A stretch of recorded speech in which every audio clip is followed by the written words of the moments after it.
I promise you, you could not possibly have outdone me.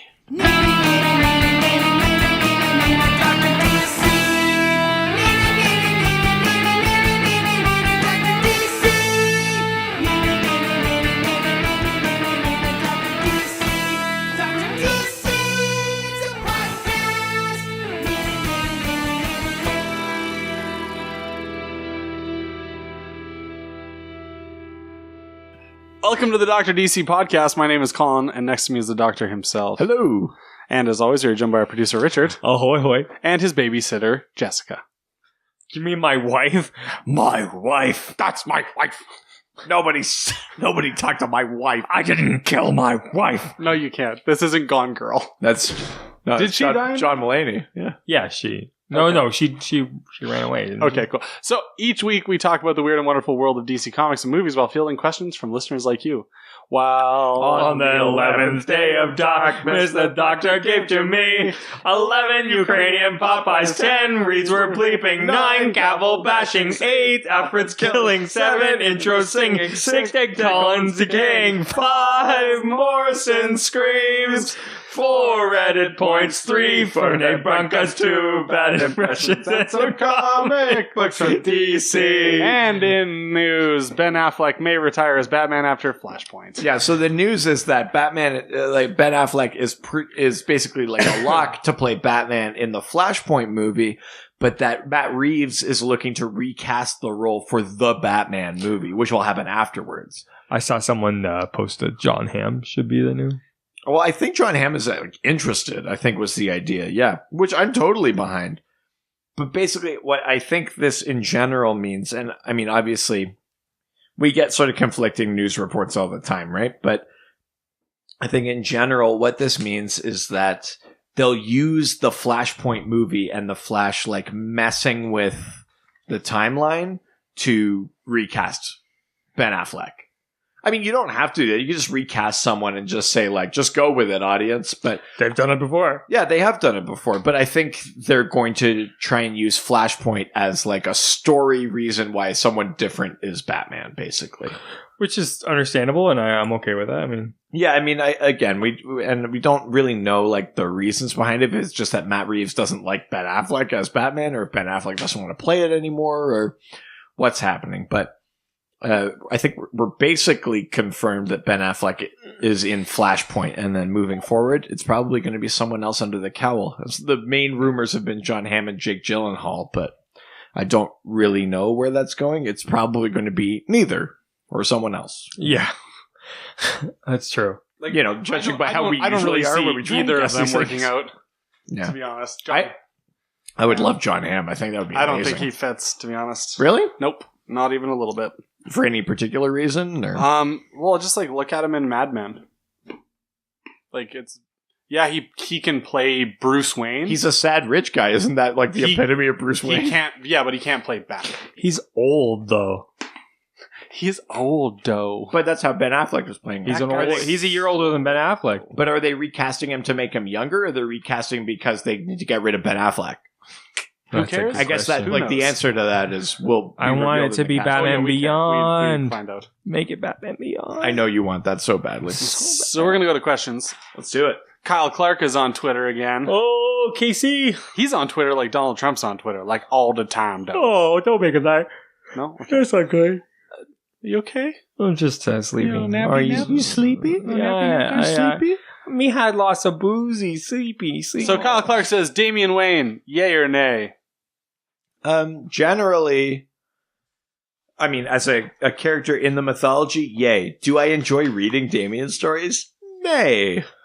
I actually don't. I mean, I think Damian is an important character. I like the whole idea of Batman seeing like maybe a version of himself that's not morally encumbered.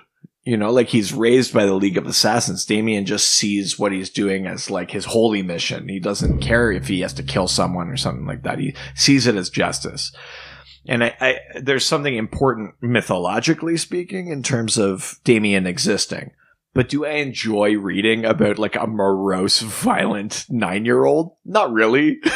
Like I prefer the other Robins. Even Jason Todd, who was deeply troubled, I prefer him to Damian.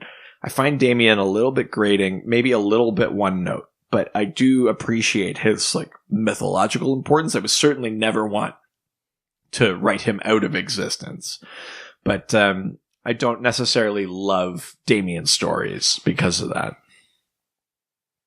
Thoughts? I think it's good that he exists. I for sure do, and I just wish that they would like explore more of like the relationship between him and Bruce. The one time I will say that I found Damian interesting is when Bruce was presumed dead and Dick was Batman, because then you had like a more lighthearted, caring Batman and a really morose, serious Robin, and that's what you really need. That's an interesting inversion of the old. And like, the reality trope. is I love that. The old. The best thing, precisely, yeah. The reason why sidekicks work with Batman is because they generally balance out his personality. Yes, but if they're matching it, or if even more, just going into a darker area, you're kind of missing that sort of. Well, because Bruce isn't good at pulling people out of the darkness. Oh God, no! Right? So yeah, I know. I mean, it's an interesting challenge for Bruce as a character, and again, that's why Damian's important. But like, as a reader, what's more interesting is the Dick Damian.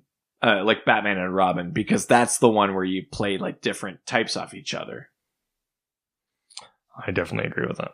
So Dave Rossi asks, if you could decide a fate for the Bottle City of Kandor, what would it be? Do you know what the Bottle City of Kandor is, Colin? No, I do not.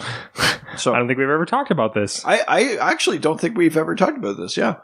So Brainiac, the supervillain, when he comes to a new world and his thing is basically to like digitize and possess all knowledge. But the only way he can do that is if as soon as he possesses the knowledge, he has to destroy the original so no new things can come out of that place or people.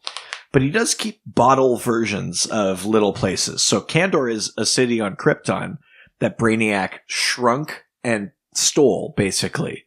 So it's this little bottle city, and Superman rescues Kandor from Brainiac, but can't like restore it. It's always in this bottle. It's one of Superman's like ongoing sort of like challenges like emotionally, so that he's never been able to fully save Kandor or his own people. But if I could, sometimes the people of Kandor have escaped, or sometimes there's been a new Krypton, or things like that. Like stories go one way or the other. But if I could decide a final fate for the Bottle City of Kandor, it could only be that it gets destroyed. I don't think there's a version of having that many Kryptonians live that ends well. Even if you find like a red sun system for them or something like that, like just knowing they're out there is pretty bad. So from a story perspective, I think the only one that ends either interestingly or well for the people of Earth is a version of Krypton where Kandor gets destroyed. Now that's tough for Superman, and it's something he'd have to deal with. But I think that's interesting story potential, and you don't have like they did like the new Krypton arc before like Flashpoint happened, where there were like just an army of Kryptonians. Like it was a super big threat. It's a terrible idea. You can't have it. It's a really like bad scene. So I think the only responsible like thing I could do if I was in control was to destroy Kandor.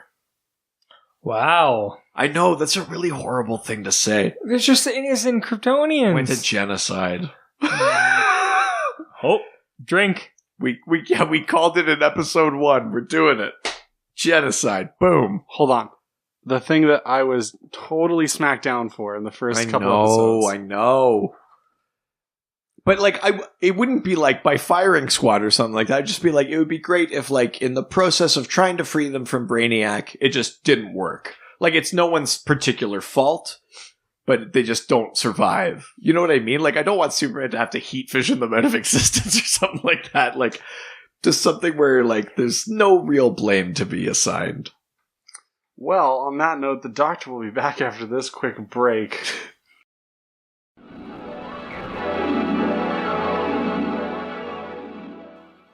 This episode of the Dr. DC podcast is brought to you thanks to our sponsor, Great Lakes Grooming Company.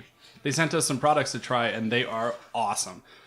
My personal favorites are the pine tar soap. Gives me my classic Colin Close smell. Super minty, super fresh, and it's great to use either in the shower or just to wash your face with.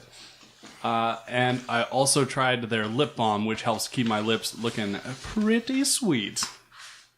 Great Lakes Grooming is meant to be easy and ready to use, rain or shine. All their products are purposely designed and environmentally responsible. They're handmade in Ontario, Canada, and ready for adventure wherever one may find themselves.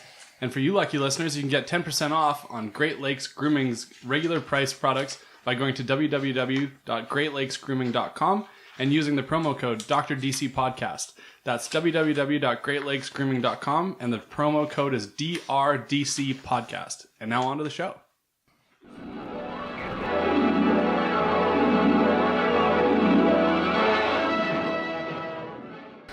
And we're back. That was not a long enough break. Phoenix Person asks, think Resurrection Man will get another shot in an ongoing series?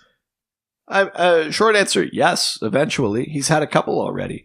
We've talked about the Resurrection Man before. His name is Mitch Shelley. He's the one that has like little robots inside him called Tektites. And basically, That's right, yeah. every time he dies, the Tektites bring him back to life and imbue him with a superpower related to how he died. So if he was like electrocuted, he gets lightning powers, or if he drowned, he'd get water powers, or if he was immolated, he'd get some sort of fire powers or things like that. If he was slit his wrists, he would just get deep depression. Or he'd get like invulnerability powers or something, right? Like where you couldn't do that. Like that's the sort of shit that Resurrection Man's all about. The New 52 Resurrection Man series is really good. Really? It's awesome. I have it all digitally. I have some in actual like comic, like single issues, but I have it all digitally. It's like my go-to thing to like read on planes or things like that. I always make sure I download Resurrection Man. I love reading it. I think it's amazing. I think he's an interesting character. He's a bit of a loner. He doesn't really liaise with the other heroes of the DC universe. He's kind of off in his own corner doing his own thing, which I think means that he doesn't maybe have as much mileage for ongoing stories as other characters. But I do think that there's something so interesting about that idea of like dying and coming back and trying to figure out who you are and having something new to deal with each time. And like, yeah, really toying with that sort of mortality angle. I would be surprised if there was never another Resurrection Man series. I don't know when the next one will be, but like there'll be another one, I'm sure. There's been 3 Ragman series. There's going to be another Resurrection Man. It's because Ragman's awesome. Don't talk shit. Well, I know. Yeah. So we're going to go to Reddit where no one talks shit and everything is awesome. Shield333 asks, I'd like to hear about the Marvel DC crossovers and what they did right and wrong. Do you think that the brackets that paired off and fought were fair or could have been done in a more compelling way? And the other crossover, where Wolverine and Batman were one character and all that, was that fun and illuminating or was it just a cash grab? The short answer to both is that all of those Marvel DC crossovers are a cash grab. They come from an era where both companies were struggling. They weren't making a ton of money. Comics weren't selling a ton. And the best way to make some money was to do these things where they partner together. Like, imagine what would drive you to pair up with your, like, biggest rival. Like, you're kind of, like, you've got to be relatively desperate to do something like that, right? Yeah, like we both have fans. Let's see if we can grab a little bit of both of them. So there's something cash grabby about all of those crossovers. Now, the first one that she's talking about was it was called DC versus Marvel or Marvel versus DC, depending on which issue you were buying. And each one paired like different Marvel and DC heroes or villains against each other. And they would fight and there would be a winner. But ultimately, out of that series, it was a draw because neither of them was allowed to win, because then it wouldn't. Because you're partnering with your rival company, you can't like at the end of it be like, "But we're definitely better." Like it doesn't work that way. I would say that series I actually don't find that interesting. I don't like it. That one where they actually just fight each other for no reason. There's a JLA Avengers crossover, which is relatively interesting, but the other one that Shield 333 is talking about was called the Amalgam Universe. So this was a world where the Marvel and DC universes were blended together. So versions of characters were kind of merged with each other. So she mentioned Wolverine and Batman were put together. So his name was Logan Wayne, and he went by Dark Claw. Really? Yeah. And there was like Doctor Strange Fate, and there were all of these characters who were like blended versions of Marvel and DC characters. That amalgam universe is interesting. I actually really like it. Like I said, it's still absolutely a cash grab. There's no version of it where it isn't just like a business decision, because that's not something you do lightly. But I find the amalgam universe to be way more interesting story-wise than those like stupid like who would win, Captain America, or like I don't like that stuff. I think it's kind of cheap. The amalgam universe to me was at least you had to find a way to like blend those stories, or like what characters are kind of compatible with each other, or like if they existed in that world, who would they be? Like there's a little bit more of like an actual like process behind them. So if you're going to read some sort of Marvel DC crossover, I would definitely start with amalgam because I find it fascinating. And then after that, I would read like JLA Avengers, but like last I would read the DC versus Marvel or Marvel versus DC ones. They're just not that good, frankly. Really? Yeah. I wouldn't have thought.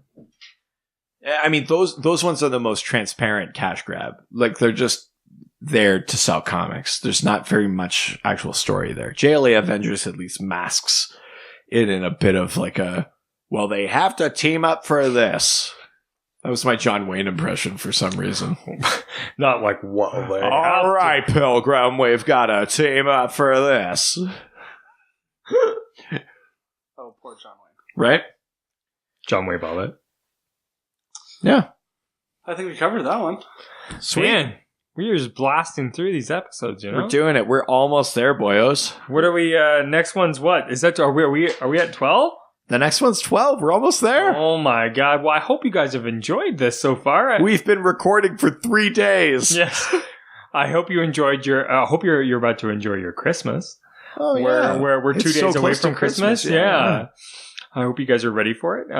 What do you guys do for Christmas? Do you have any, is there any dorky things that you guys do every year?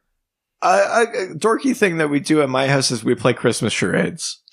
It's not like Christmas themed. It's just we only play it at Christmas. That's always really fun. But yeah, we definitely play charades. That's like a family thing we do, yeah. We've been getting pretty hard into board games lately, and Pictionary is definitely one of them. Sure, but we just got Cranium Dark. Cranium Dark? I'm not necessarily... Is that the magic version? I'm not necessarily... John Constantine, Deadman, Swamp Thing, Satana, playing Cranium. Oh, also, the Brandy Bean is obviously important. The Brandy Bing? There's a microphone right there. There's a microphone. This is my wife. I'll repeat myself and say that this is so important. I'm breaking my silence as a guest, nonverbal guest, for the Brandy Bean. Brandy Bean? Have you ever had a Brandy Bean? Is it bean? It's a chocolate. Like it's a chocolate in the shape of a bean filled with brandy liqueur. But this is a game? No, this is a food. This is a tradition. Sorry, we're talking about games. You said we're into Brandy Bean. I thought it was it's a game. holiday tradition, which is kind of a game. So the way that it's a game is that Christmas morning, right? You get up, you open your presents. That's when you start the Brandy Beans. Because it's wrapped. So there's multiple of them. You're eating them through the day? Well, there's a giant box. Oh, sure. Right? Okay. And then you start eating them, and you see essentially who drops out first. Oh, fuck. Much like this whole marathon. I was going to say, it's like this marathon recording. You don't get drunk. You just get ill. Much like this whole thing. So you're describing like this, but worse. Yeah, it's just sugar. All right. It's yeah. Colin, do you have any like holiday traditions with your family? I don't know. My mom has an obsession with having the world's biggest tree, and so we have to put that up. So every year it's kind of like there's like a family fight. But do you put that up at Christmas, or is it already up? It goes up on the 25th of November. Is this a real tree or a fake tree? No, it's a 4-part fake tree. It's 12.5 feet tall. Oh shit. My god. So you can imagine, I'm 6'4", so it's a nightmare. That's a big fake tree. It's huge. Jesus. It's huge. And must be nice to have all those ceilings. My parents have a very, very large home. Yes, they live well. Yo, Jeez. check your privilege. Oh, trust me, bro. I check it every day when I check my bank account. Sup? Oh. I'm How am I the poorest member of the podcast? I'm actually not that well off. It's my parents that are. Yeah, fair enough. I'm waiting to cash in. Just waiting for them to finally go. On vacation. Sure. Yeah, we're only a couple of Have their days away home. from Christmas, though. We've got literally one more episode left, and then we'll leave you alone for the actual holiday day. You can actually Yes. spend it with your family. Exactly. Or, if you haven't listened yet, binge all 12 episodes on Christmas Day. Say to your family, I don't need to spend time with you. I have... I have like 7+ hours worth of podcast to listen to. I got 3 friends who are always around for when I need them. That's right. Their names are Richard, Colin, and sometimes Doctor. Yeah. So this doctor guy who I think I might know his name. Yeah, his name's... I kind of know it. I kind of know who he is. Oh, that's awesome. Well, if you'd like to send us questions, funny anecdotes, whatever, hit us up on Facebook at Dr. DC Podcast. on Instagram at Dr. DC Podcast. on Twitter. At Dr. DC. What's the other one I'm forgetting? Instagram? Instagram? No, we said that. Email. Email. DrDCPodcast@gmail.com. And on our website at DrDCPodcast.com or .ca. So gotta make sure you go to... Oh, Jesus. make sure Rate, review, and subscribe. Find us on iTunes, on Google Play, on Stitcher, wherever you listen to things. And give us a 5-star rating. Send us a What Colin Does. We'll definitely use it. We're going to be back in the new year with lots of new episodes. I think you guys might miss 1 week without us, and then we're going to be back. That's right. You only get 1 week, so get your house in order, and then we're back. Get your shit together. Yeah, you.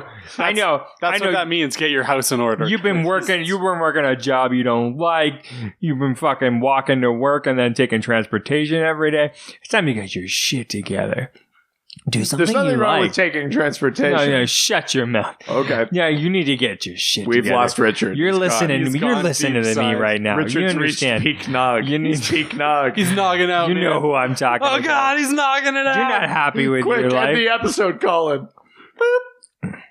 Some kind of sign off. Adios. You know what I'm talking about, you son of a... I think you guys are gonna have to put like a suicide. All the superheroes, they always fight for what is right. Live with danger and adventure.